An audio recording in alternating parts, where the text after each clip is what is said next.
Hey everyone.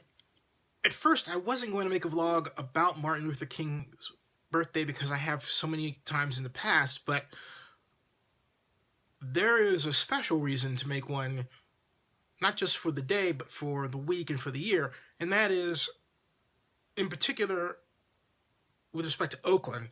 I have seen, been part of, and interviewed people who have been victims of racial profiling over the last year, more so than ever before.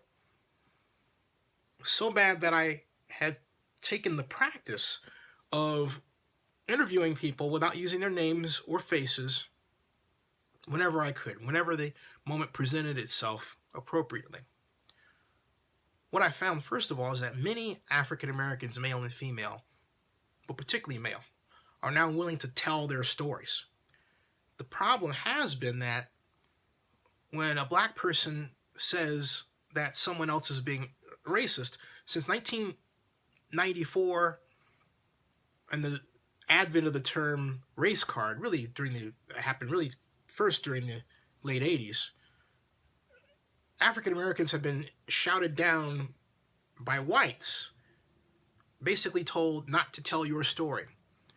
Think about the contrast that is with someone who is female who tells her story regarding something that happens to her.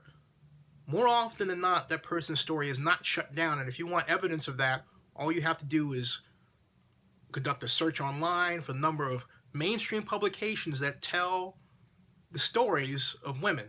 Or look what happened with Rolling Stones when they went a little too far, Rolling Stone magazine, when they went a little too far in trying to implicate men for something that in point of fact they didn't do, all to the objective of helping women tell a story that was, as it turned out, false. That doesn't happen when someone black talks, because all too often that person's story is shut down. You're playing the race card. Well, no. Race is not a card to play. What all of us experience are the little, what are called microaggressions that are tossed at us for being African American. It could be something as small as, frankly speaking, a man on the street who's black saying to a woman who's white, hey, you look great, or something like that, and that woman actually taking offense to the comment, but actually leaving room for someone white to do the same thing. That has never happened before. It's as if that person is saying that a straight black guy is a bad thing as opposed to a gay black guy, which is adjunctly related to the whole idea of only having a black guy as a friend. That problem rests cheek by jowl with those women who are white, who have dated and married and had kids by black men, to the point now where it's completely common, except in the media, where it's only just beginning to change. Now, those folks have a story to tell as well.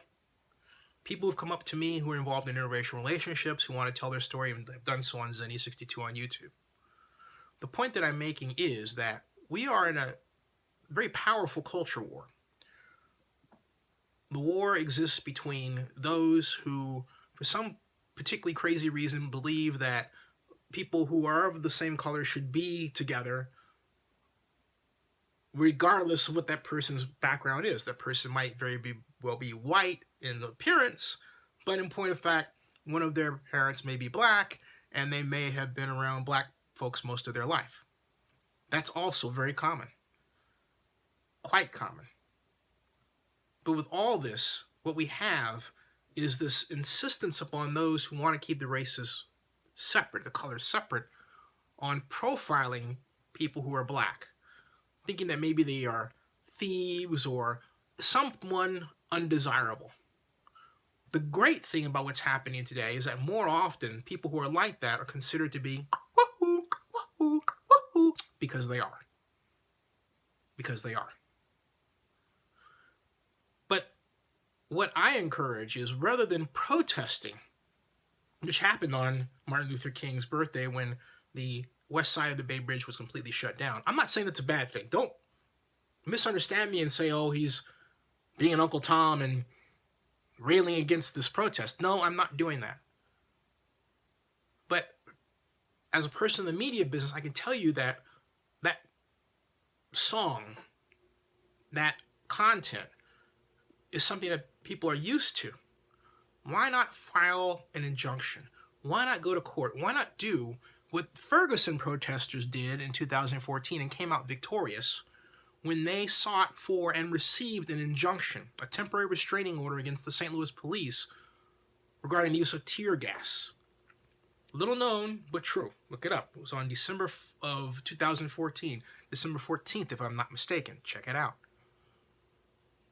America is a beautiful country. Beautiful because it has a series of mechanisms that, if used properly, can exact the change we want.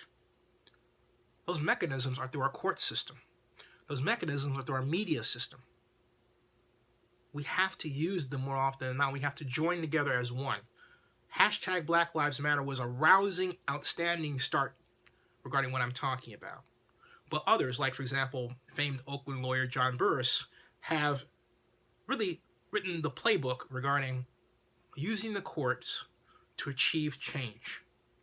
And that must be the focus. Happy MLK Day, week, and year.